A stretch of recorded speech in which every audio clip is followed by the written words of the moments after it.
Buenas tardes, hermanos. Sean bienvenidos. Es un gusto saludarlos hasta allá en sus hogares donde se encuentran. Vamos a darle continuidad a nuestros temas del Ministerio de Varones, que como sabemos, ¿verdad? Cada 8 días les compartimos y hoy vamos a seguir con nuestro tema de hace 8 días que se tituló, que por cierto es el tercer tema ya de esta serie de 7 y se titula ¿Por qué estoy sufriendo? Parte 2. Pero antes de comenzar los invito a que hagamos una oración a nuestro Señor. Amén, gloria a Dios. Bendito Padre, gracias te damos en esta tarde, gracias porque nos permites llegar hasta los hogares de cada uno de mis hermanos. Te pido mucho por sus familias, te pido mucho por ellos. Bendito Padre, bendícelos, bendice su economía, bendice su salud, Señor. Tú sabes las aflicciones, los sufrimientos, el dolor que cada uno de ellos están pasando, pero pues precisamente para eso son estos temas, Señor, para darnos cuenta que es parte de la vida del cristiano, el sufrimiento, pero sabemos que si ese sufrimiento lo llevamos contigo, Señor, va a ser mucho menos el dolor y mucho menos sus efectos, bendito Señor. Gracias en esta tarde te doy porque sabemos que tú siempre estás al pendiente de tu iglesia, Señor, estás al pendiente de tus hijos. Y no importa que vengan lluvias, que vengan terremotos, que vengan inundaciones, Señor, que vengan pandemias, sabemos que tú siempre tienes todo bajo control, bendito Padre.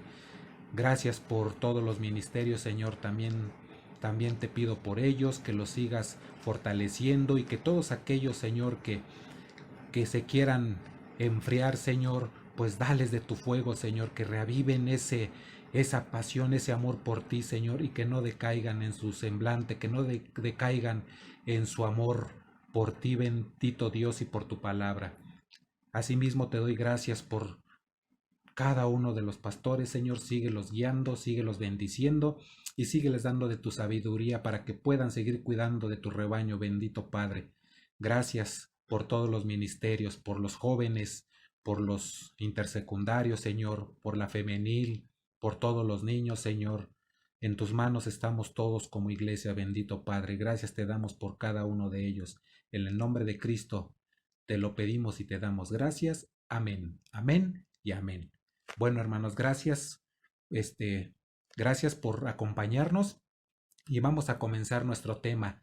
Hace 8 días vimos la primera parte y recordemos o empezamos con esto, que, que el sufrimiento es parte de lo que significa ser cristiano.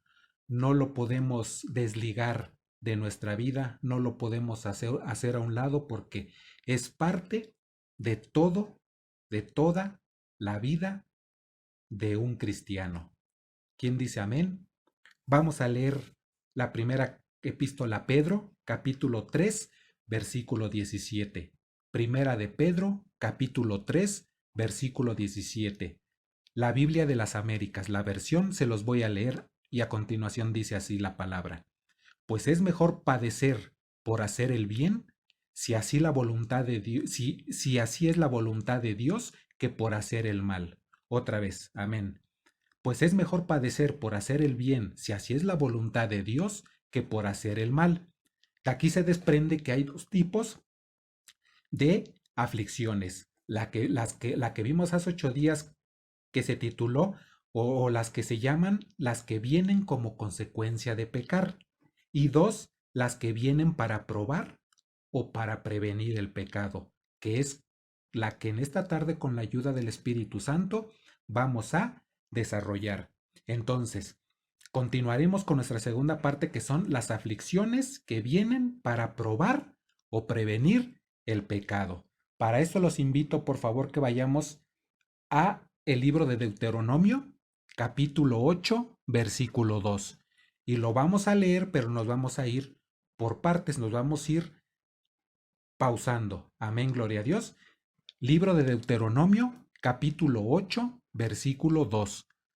Dice la palabra así: y te acordarás de todo el camino por donde te ha traído Jehová tu Dios estos 40 años, en el desierto, y te acordarás de todo el camino. Esto es un imperativo, le está diciendo Dios a su pueblo, y te acordarás. ¿De qué se va a acordar el pueblo de Dios? Se, se tiene que acordar de cómo Dios lo sustentó en el desierto durante 40 años. Dios lo sustentó del alimento, o sea, del maná. Dios de día los cubría del sol, por la noche los cubría del frío. Entonces, aquí le está diciendo a su pueblo que no se olviden de cómo Él los sustentó durante esos 40 años. Así como que también no se olviden de dónde Dios los rescató, de dónde rescató a su pueblo de Egipto. Y sabemos que Egipto es sinónimo de el mundo. Amén, gloria a Dios. Entonces es lo que le está diciendo a su pueblo, que el recuerdo de las experiencias vividas durante esos años en el desierto es motivo para cumplir sus mandamientos. Y es lo mismo que nos dice a nosotros como pueblo en este tiempo. No nos debemos de olvidar de dónde Dios nos rescató y cómo Dios nos sustenta día tras día, a pesar, ¿verdad?, de muchas dificultades, a pesar de aflicciones que son los temas que estamos viendo. Él, siempre Él nos va a sustentar. A, un, a unos un poco más rápido, a otros un poquito más tardado, pero a todos Dios nos sustenta, a todos Dios nos cuida. Entonces nos invita a que no se nos olvide de dónde nos ha rescatado Dios, así como a su pueblo Israel. Y a nosotros, pues menos, ¿verdad? Como iglesia, nos rescató de dónde, de la condenación eterna, nos regaló por gracia esa salvación. Y no se nos debe de olvidar que algunos los rescató del alcohol, a otros de las drogas, a otros de la delincuencia, a otros de la prostitución, a otros de la pornografía. Y aquí el que nos dice o nos ordena a que no se nos olvide, pues significa que no nada más, ay sí, yo recuerdo de dónde me rescató y punto, no. Ese te acordarás significa que debemos obedecer su palabra. Si realmente tú te acuerdas, si realmente yo me acuerdo de dónde nos rescató, debemos de estar, pero grandemente agradecidos. Y ese agradecimiento, ¿cómo se debe de traducir? En obediencia de sus estatutos, de sus mandamientos, de su palabra. Amén, gloria a Dios. Por eso a su pueblo le dijo, y te acordarás, porque muchas veces como pueblo tenemos muy poca memoria de lo que Él hizo por nosotros, de lo que Jesús hizo en la cruz por nosotros, y se nos olvida y nos volvemos un pueblo duro de cérvix, orgulloso, soberbio, y Dios no quiere eso, quiere que nos acordemos siempre. ¿Cómo? Obedeciendo su palabra de Dios. Amén, gloria a Dios. Y dice adelante, y te acordarás de todo el camino por donde te ha traído Jehová tu Dios, estos 40 años en el desierto, dice, para afligirte, para afligirte. Y esta palabra para afligirte no es, no se traduce como castigo, sino que tiene un valor educativo, un valor de enseñanza. O sea que Dios, en medio de las aflicciones, en medio del dolor, nos quiere mostrar algo, a ti, a mí, nos quiere Dios mostrar algo. Y esto lo vemos en la carta a los Hebreos, capítulo 12, versículo 5. Y los invito que abramos las Sagradas Escrituras ahí. Hebreos capítulo 12, versículo 5. Dice la palabra así. Y antes les sugiero que pongan una marca en el libro de Deuteronomio porque ahorita vamos a regresar en Deuteronomio 8. Amén, gloria a Dios. Dice el Hebreos 12, capítulo 5. Y habéis ya olvidado la exhortación que como a hijos se os dirige diciendo, Hijo mío, no menosprecies la disciplina del Señor, ni desmayes cuando eres reprendido por Él. No desmayes, hermano, cuando somos reprendidos por el Señor, porque el Señor al que ama disciplina, nos ama Dios, te ama Dios. Entonces debemos, ¿verdad? No decir para qué, sino por qué. ¿Qué me quieres enseñar, Señor? Dice, porque el Señor al que ama disciplina y azota a todo el que recibe por hijo. si soportáis la disciplina, Dios os trata como a hijos, porque ¿qué hijo es aquel a quien el Padre no disciplina? ¿Queremos ser tratados como hijos? Debemos, ¿verdad? No desmayar, debemos soportar la disciplina, aceptar la disciplina, porque las pruebas y los sufrimientos en la vida del cristiano en esta lectura vienen de Dios, que no se nos olvide esta segunda parte que estamos viendo. Las aflicciones, el dolor viene de parte de Dios, quien las usa para educar, para enseñar y para disciplinar a los creyentes, o sea, a ti, a mí. Este trato es evidencia inequívoca del amor de Dios hacia su iglesia, hacia su pueblo, hacia nosotros. Entonces, si Dios nos ama, si estás convencido en tu corazón que Dios te ama, debemos aceptar las aflicciones, debemos aceptar la disciplina, porque dice ahí en Hebreos, y azota a todo el que recibe por hijo, y ese azoto, pues a veces es fuerte, es duro, pero después, ¿verdad? Nos va a traer grandes bendiciones, hermanos, grandes enseñanzas que nos van a ayudar a crecer como cristianos, a crecer como hijos de Dios. Amén, gloria a Dios. Entonces, no desmayemos, hermanos, porque dice, para afligirte. Regresamos a nuestra lectura de Deuteronomio 8, versículo 2. Dice el versículo 2, para afligirte, nos quedamos en para afligirte. Después sigue, para probarte. Esa palabra para probarte. Esta palabra, hermanos, aparece aproximadamente 40 veces en el Antiguo Testamento y de forma frecuente se refiere a Dios probando la fe del ser humano. O sea que Dios prueba nuestra fe, sí. Cuando vienen esas pruebas, esas aflicciones, ese dolor, Dios prueba nuestra fe. Y eso lo vemos incluso en Abraham. No nos da tiempo leer toda la lectura, pero los que apuntan en Génesis 22, 1 en adelante, tenemos cómo Dios probó la fe de Abraham. Por eso Abraham es considerado el padre de la fe. ¿Y cómo probó la fe de Abraham? Pidiéndole en sacrificio a su hijo Isaac, ¿verdad? Dios se lo pidió para que lo sacrificara. Y aquí cabe la pregunta, ¿cómo probó su fe Dios? Cuando le pidió a su hijo que lo sacrificara, ¿Dios qué dijo? ¿Se rehusó? ¿Le contestó? ¿Se enojó contra Dios? ¿Le contestó mal?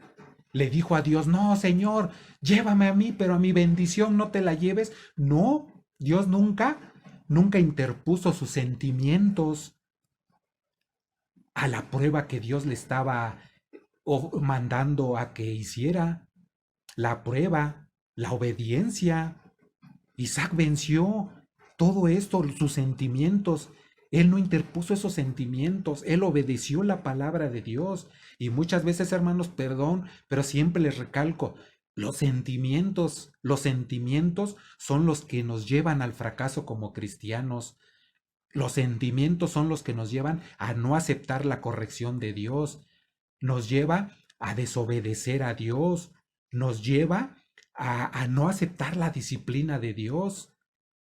Son los sentimientos, hermanos. Y así como Isaac pasó la prueba de su fe, así nosotros la debemos de pasar acertadamente, dejando a un lado ¿qué? Nuestros sentimientos y aceptando la enseñanza de Dios en nuestra vida. Por eso dice Dios que o dice la lectura en Deuteronomio que a su pueblo fue para probarlo.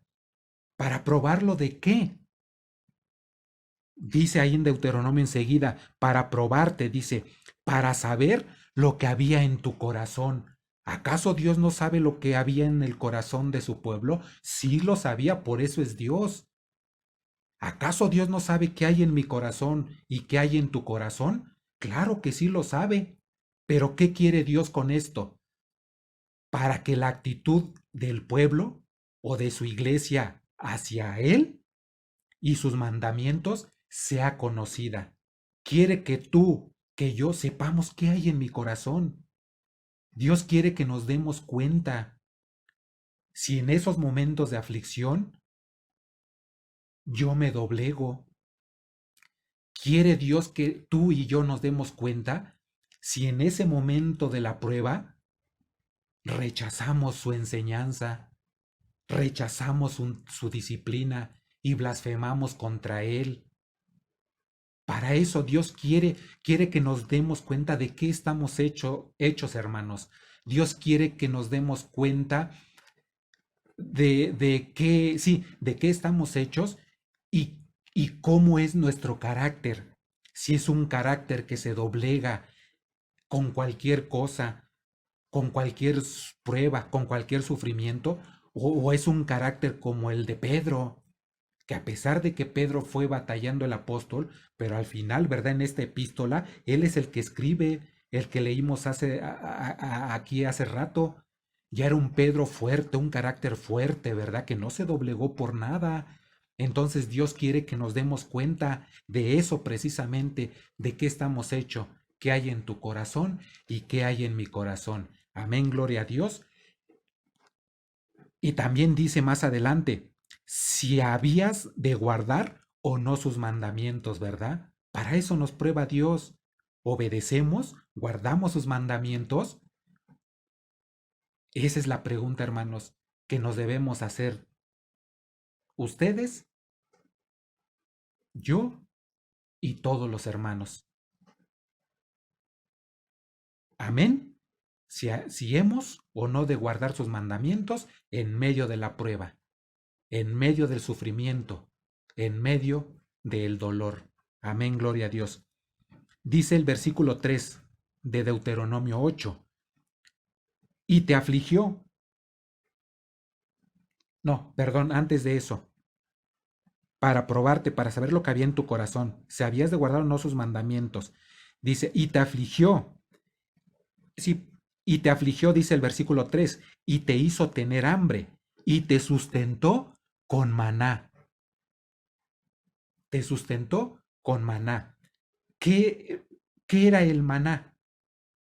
¿Qué era el maná? Maná significa que es en el hebreo. Ajá, maná significa en el hebreo qué es con signos de interrogación. ¿Qué es? Y esta sustancia se describe como hojuelas hechas con miel y como la forma de la semilla del cilantro, o culantro le decían en aquel tiempo. Y esto lo vemos en Éxodo 16:31 para los que apuntan. No nos da tiempo leer todas, pero apunten. Esta sustancia se describe como hojuelas hechas con miel y como la forma de la semilla del cilantro. Éxodo 16:31. El maná podría ser molido en granos y cocido para hacer tortas o parecido a pastel. Ajá, esto lo encontramos en Números 11, versículo 7, perdón, Números 11, 7. Al maná se le compara con la palabra que proviene del Señor y que da vida a Israel. ¿Qué es lo que sustentaba a su pueblo? ¿La masa? ¿El maná? No, era la palabra de Dios, porque por la palabra de Dios les dio Dios el maná, por su palabra les dio Dios el maná.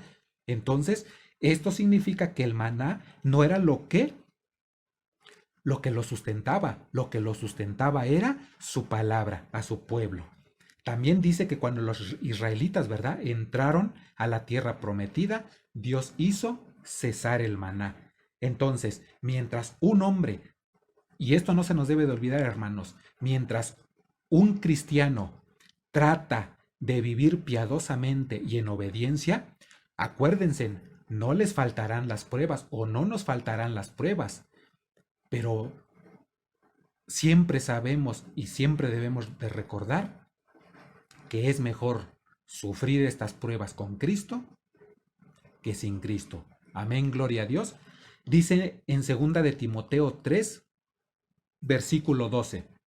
Segunda de Timoteo, capítulo 3, versículo 12. Dice la palabra así: y también todos los que quieran vivir piadosamente en Cristo padecerán persecución. ¿Quién dice amén? Esta persecución son todas las aflicciones de la vida, hermanos. Enfermedades, desempleo, todas las aflicciones, dolores de esta vida se traduce aquí como persecución. Por eso dice, y también todos los que quieran vivir piadosamente en Cristo Jesús padecerán persecución. ¿Quiénes dicen amén? Amén, gloria a Dios.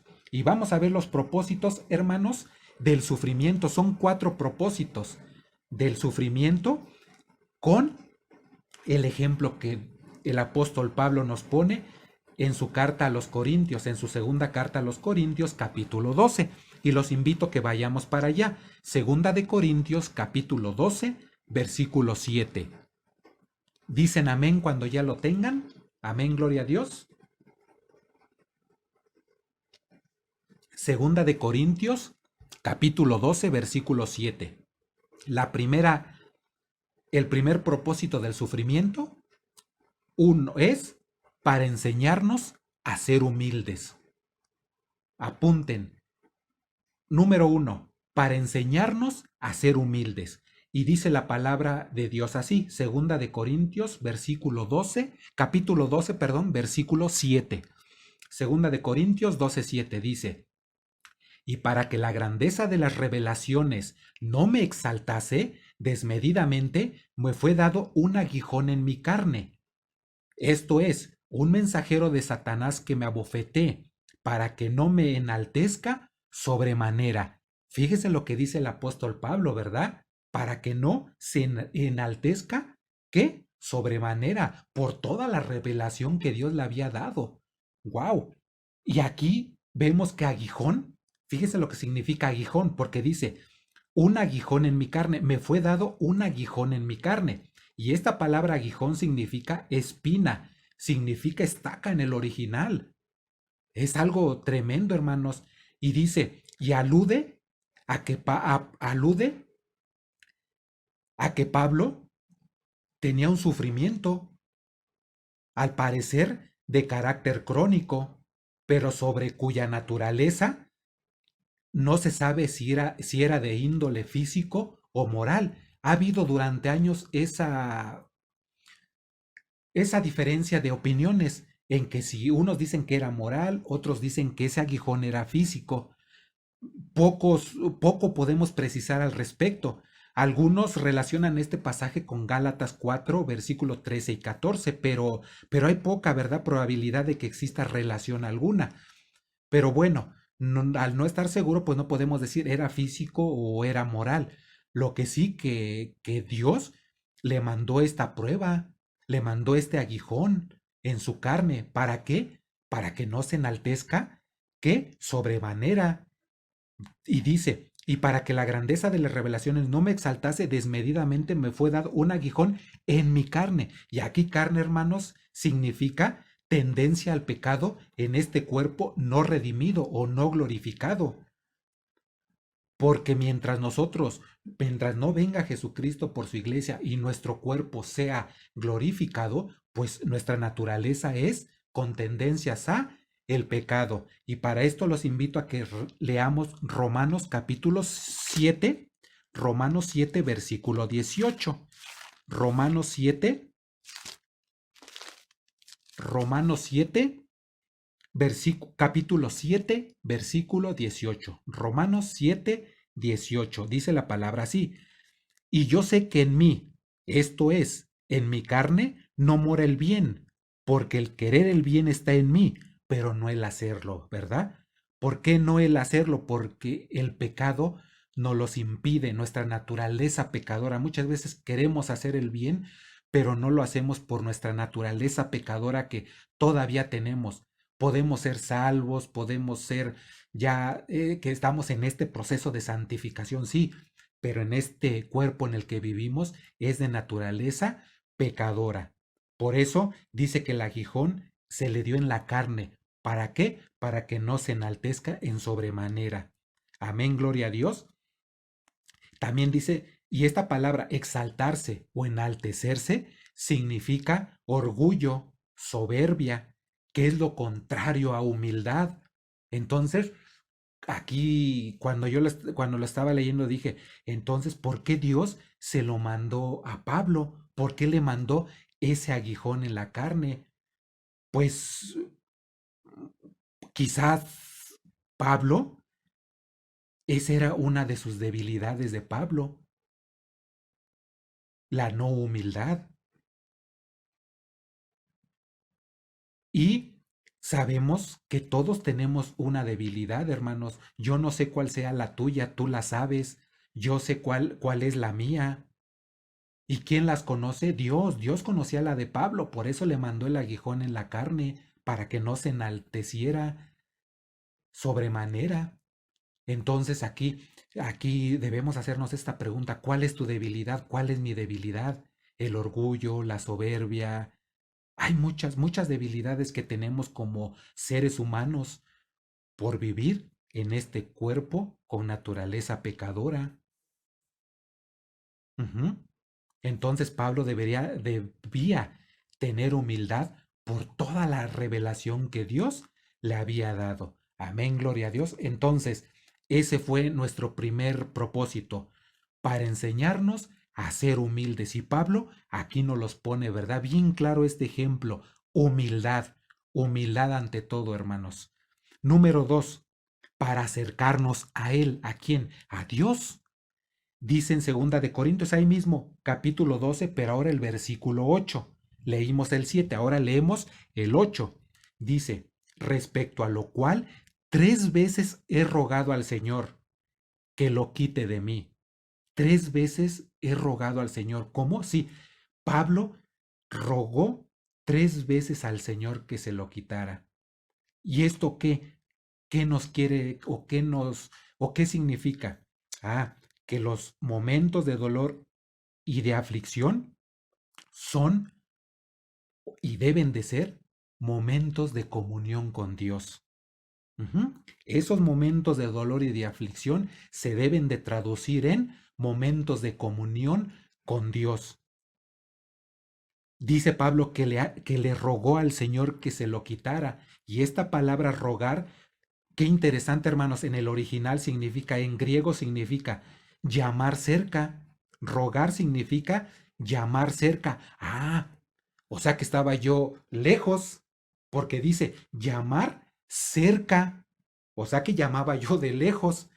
Dice llamar a alguien para ayuda, invocarle a Dios, suplicar.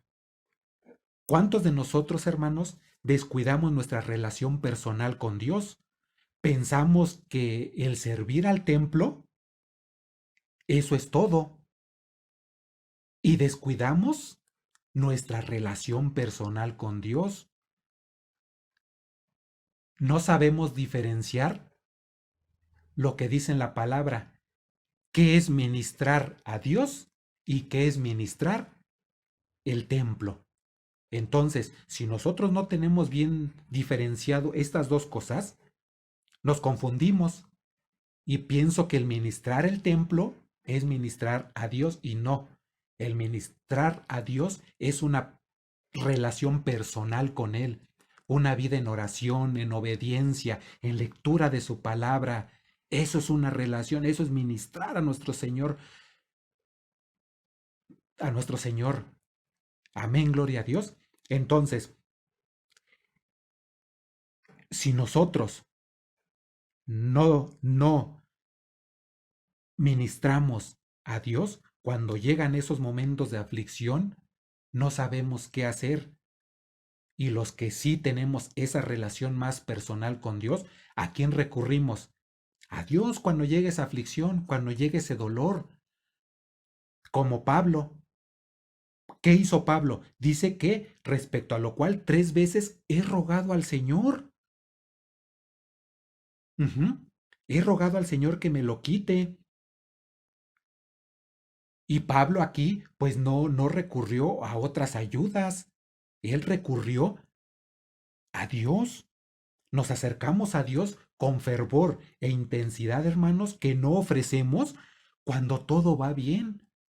Solamente en esos momentos de aflicción y de dolor nos acercamos a Dios, y ustedes, yo, podemos dar testimonio de eso.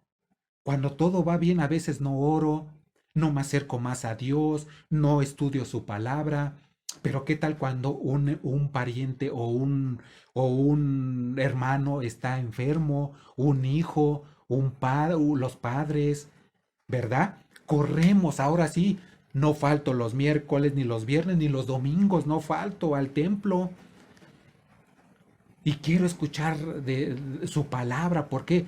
Porque le estoy pidiendo, ¿verdad?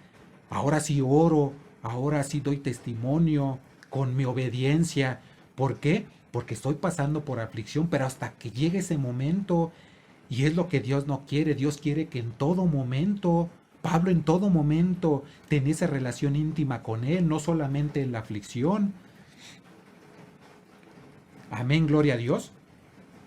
Entonces, Pablo nos demuestra aquí que él no fue buscando ayudas raras, ¿verdad? Como muchas lo hacen ahora, sino él se fue de rodillas a Dios. Y es lo que hoy nos invita la palabra. No esperemos que lleguen esas aflicciones más duras, más fuertes, sino que empecemos hoy, hermanos, a tener una relación más íntima con Dios. Como dice nuestro propósito 2. ¿Para qué son estas aflicciones? Para acercarnos a Él. Y lo vemos hoy con la pandemia. Muchos hermanos que estaban un poco alejados están regresando a una vida en comunión con Dios. Porque ese es el propósito. Muchos se preguntarán, ¿para qué es el propósito de esta pandemia? Para esto. A muchos que han utilizado durante años como negocio la palabra de Dios, ahorita Dios los está desechando, les está quitando la máscara. Y muchos verdaderos cristianos que por X razón se han apartado un poco, Dios los está regresando al rebaño, los está acercando nuevamente a Él, como en oración, en lectura bíblica, en alabanza, en adoración. Entonces, ese es el segundo propósito, para acercarnos a Él. Amén, gloria a Dios. Vamos con el tercer propósito, hermanos, para mostrarnos su gracia. Y ahí mismo en la segunda carta a los Corintios, capítulo 12, pero ahora el versículo 9, el que sigue, dice la palabra así: y me ha dicho, bástate mi gracia, porque mi poder se perfecciona en la debilidad. Por tanto, de buena gana me gloriaré más bien en mis debilidades, para que repose sobre mí el poder de Cristo. Amén, gloria a Dios. Entonces la tercera es para mostrar su gracia. ¿Y qué significa gracia? Ya lo sabemos, ¿verdad? Generalmente significa regalo inmerecido, como es la salvación, que no hicimos nada para obtenerla, fue un regalo de parte de Dios. Y aquí gracia significa con respecto a la gracia que Dios ejerce para con nosotros, fíjense, la benevolencia inmerecida que Él exhibe al salvarnos del pecado. ¿Qué le quiso decir a Pablo entonces? Dice, bástate mi gracia, o sea, basta con lo que ya hice para salvarte o para estarte salvando del pecado, o más bien, bástate mi gracia, bástate lo que yo te estoy haciendo, yo te di ese aguijón para que no peques. ¿Sí entienden? Aquí Dios le quiso decir eso. Cuando le dijo, bástate mi gracia, Dios le quiso decir, ¿para qué? Mm, para que mi, para que no peques. Ese aguijón que yo te mandé en la carne es para qué? Para que no peques, para que no te vuelvas orgulloso, sino que para que seas humilde. Es lo que Dios le está diciendo. Por eso le dijo, bástate mi gracia. Porque muchas veces esta palabra no se entiende cuando se dice, cuando Dios le dijo, bástate mi gracia. Y dices, wow, cuando lo estaba yo leyendo dije, wow, qué hermosas palabras de Dios. Bástate mi gracia. O sea que lo que yo estoy haciendo por ti es para que no peques. Ese aguijón que yo te di en la carne es para que no peques. Y eso te debe de bastar, porque lo estoy haciendo por tu bien. Lo estoy haciendo para que tú aprendas algo, a no, a no volverte orgulloso, a no ser soberbio, a no exaltarte, a no ser presumido por lo que yo te he revelado. Amén, gloria a Dios. Eso es lo que quiere decir, bástate mi gracia, y eso es lo que quiere decir gracia. Si quieren, se lo repito para los que apuntan, gracia. Ahí les va. Con respecto a la gracia que Dios ejerce para nosotros, la benevolencia inmerecida que Él exhibe, ¿quién? Dios, al salvarnos del pecado, al salvarnos del pecado. Dios le dice a Pablo, ¿verdad? Se los repito, mi gracia es suficiente. Yo te voy a sostener en medio de dolor y del sufrimiento. Amén, gloria a Dios. Dice en Mateo 5:3, hablando de la humildad. Mateo 5:3, las bienaventuranzas, dice así, Mateo 5:3, bienaventurado los pobres en espíritu, porque de ellos es el reino de los cielos. Bienaventurados los pobres en espíritu. ¿Esto qué quiere decir?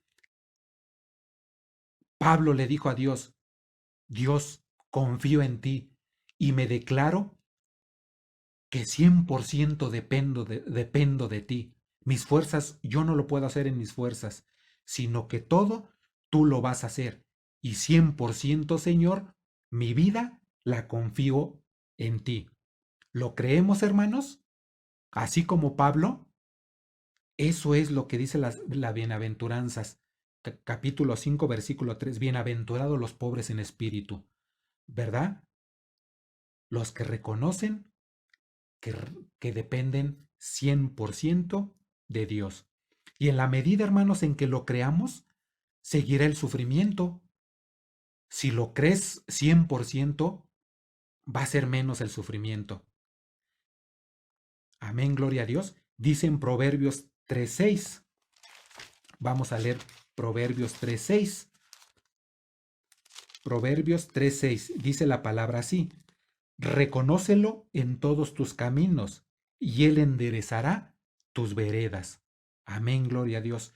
¿Qué tenemos que hacer? Reconocer a Dios en,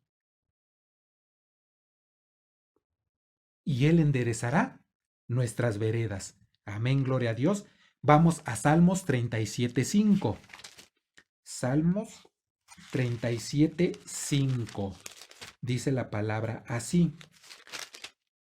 Libro de los Salmos, capítulo 37, versículo 5. Encomienda a Jehová tu camino y confía en Él, y Él hará. Amén, gloria a Dios. ¿Lo creemos, hermanos? Amén, gloria a Dios. Vamos con el cuarto y final, el propósito cuarto y final, para perfeccionar su poder. ¿De quién? De Dios. Dice segunda de Corintios, capítulo 12, versículo 9. Decimos amén. Cuando ya lo tengamos, dice la palabra así, segunda de Corintios capítulo 12, versículo 9. Y me ha dicho, bástate mi gracia, porque mi poder se perfecciona en la debilidad. Por tanto, de buena gana me gloriaré más bien en mis debilidades, para que repose sobre mí el poder de Cristo. Dice, porque mi poder se perfecciona en la debilidad. No en el orgullo, no en la soberbia, no en la autosuficiencia, sino en la debilidad, cuando dependo 100% de Él. Pablo estaba convencido de qué? Que era débil. Poder aquí significa, Señor, no puedo, pero confío en ti. Eso es poder y debilidad. Pablo era como barro en manos del alfarero, que dice Jeremías 18:6, que se deja que moldear. Pablo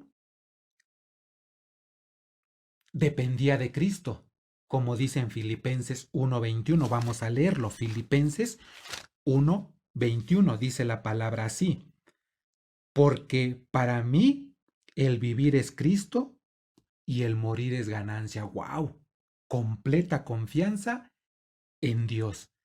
Completa entrega a Dios. Completa confianza en saber a dónde voy cuando yo muera. Amén, gloria a Dios. Ese era el apóstol Pablo. Si confías en tus propias fuerzas, la aflicción te humillará. Primera de Corintios 15:10. Vamos a leer Primera de Corintios 15:10. Primera de Corintios 15:10 dice la palabra así. Pero por la gracia de Dios soy lo que soy, y su gracia no ha sido en vano para conmigo. Antes he trabajado más que todos ellos, pero no yo, sino la gracia de Dios conmigo. ¡Wow! Pablo entendió muy bien la gracia de Dios. Pablo entendió que si confías en tus propias fuerzas, la aflicción te humillará. Pero ¿qué pasa si confías en Dios? Lo que Él dice en su palabra. Pero por la gracia de Dios soy lo que soy. Él en todo momento reconoce la gracia de Dios, el poder de Dios, porque dice, pero por la gracia de Dios, no dice por mis fuerzas, dice, pero por la gracia de Dios soy lo que soy. Y su gracia no ha sido en vano para conmigo. ¿Su gracia de Dios que nos da ha sido en vano contigo, conmigo? Otra pregunta que nosotros nos las vamos a contestar a solas. Dice, antes he trabajado más que todos ellos, pero no yo, sino la gracia de Dios conmigo. ¡Wow! Amén, gloria a Dios. Qué palabras de Pablo, hermanos. Para perfeccionar su poder en mí. Amén, gloria a Dios. Dios nos usa, hermanos, aún en nuestra condición débil, para su gloria y para beneficio de otros. ¿Quién dice amén? Claro, hermanos. Tú que te sientes débil, que no puedes, claro que si Dios te usa, a pesar de lo que estés pasando, a pesar de no tener trabajo, a pesar de estar padeciendo carestías, a pesar de que no nos podamos reunir ahorita en persona, Dios nos usa aún en nuestras debilidades y más cuando, ¿verdad? Somos humildes ante Él, cuando reconocemos que dependemos 100% de Él. Pablo, hermanos, leyendo, ¿verdad? Sus epístolas y esta de Corintios que estamos viendo, Pablo pues no disfrutaba las aflicciones, pero su gozo era en el Señor. Así nosotros, yo lo sé que no disfrutamos nuestras aflicciones, nuestro dolor. Podemos estar pasando por un dolor físico, ¿verdad? Por un dolor moral. Y yo lo sé que eso no es nada agradable. El que te duela las rodillas, el que te duela la cintura, el que te duela los brazos, el que tengas artritis, no es nada agradable. Pero, como Pablo, su gozo era en el Señor y nuestro gozo debe de ser en el Señor, hermanos. Eso no nos debe de quebrantar, sino gozarnos día con día en el Señor, en nuestras debilidades, porque Dios te puede usar a ti, me puede usar a mí en medio de mis debilidades, en medio de mis aflicciones, en medio de mi dolor. Amén, gloria a Dios. Y entender, hermanos, entender que la aflicción es un regalo de Dios para nuestro bien y el de otros. Amén, gloria a Dios. Vamos a cerrar con 2 de Corintios 12, la que acabamos de leer, 12:9. 10, perdón. 2 de Corintios 12, versículo 10. Dice la palabra así. Por lo cual, o sea, en base a lo que ya vimos, en base a lo que vimos atrás en el contexto, dice, por lo cual, por amor a Cristo, me gozo en las debilidades. ¿Te gozas? ¿Me gozo? Vamos a gozarnos en las debilidades, hermano, como dice Pablo. Por lo cual, por amor a Cristo, me gozo en las debilidades, en afrentas, en necesidades, en persecuciones, en angustias, porque cuando soy débil, entonces soy fuerte. Amén, gloria a Dios. Pablo es un claro ejemplo, hermanos. ¿Qué tenemos que hacer en las angustias? ¿Qué tenemos que hacer en las debilidades? Por amor a Cristo nos debemos gozar en debilidades, en afrentas, en necesidades, en persecuciones, en angustias, porque cuando soy débil, o sea, cuando declaro que dependo 100% de Dios, entonces soy fuerte. Entonces, mis sentimientos quedan a un lado, hermanos. Cuando dependo 100% de Dios, así como Abraham fue probado, sus sentimientos quedaron a un lado. Cuando ya no interpongas tus sentimientos a la obediencia de la palabra de Dios, Entonces serás fuerte, seré fuerte. Amén, gloria a Dios. ¿Quién dice amén? Entonces, conclusión, el sufrimiento puede ser usado por Dios como un instrumento de esperanza, de purificación, de edificación y de salvación. Amén, gloria a Dios. Con esto, hermanos, concluimos el tema número 3. Le damos las gracias a Dios y si Dios quiere, dentro de 8 días, pues seguiremos, ¿verdad? Con nuestro tema número 4. Vamos a hacer una oración final para darle gracias a Dios. Padre bendito, gracias te damos, gracias por tu palabra, gracias porque hoy, Señor, nos acabas de dar una lección tremenda, Señor, una lección que llega hasta el corazón, Señor. Una lección que hoy nos acaba de enseñar que en medio de las aflicciones debemos gozarnos en ti, Señor. Debemos darte gracias por todo y en todo, bendito Señor. Por eso, Señor, queremos y te pedimos que nos des, Señor, ese querer como el hacer, para que en medio de estas pruebas, Señor, de ayer, de hoy y las que vendrán, tú nos muestres el camino, nos muestres la enseñanza que nos quieres dar, nos muestres el camino a seguir, porque sabemos que queremos o que quieres, Señor, que crezcamos como hijos tuyos, que día con día edifiquemos nuestra vida más y más, Señor, y en quién más que en ti y en tu palabra, bendito Padre Celestial. Por eso te pido por cada uno de mis hermanos, Señor, que en estos momentos de prueba, ¿verdad? Tú estés con cada uno de ellos y les muestres no el por qué, sino el para qué está pasando esto en sus vidas. Porque queremos, Señor, ser mejores hijos cada vez tuyos.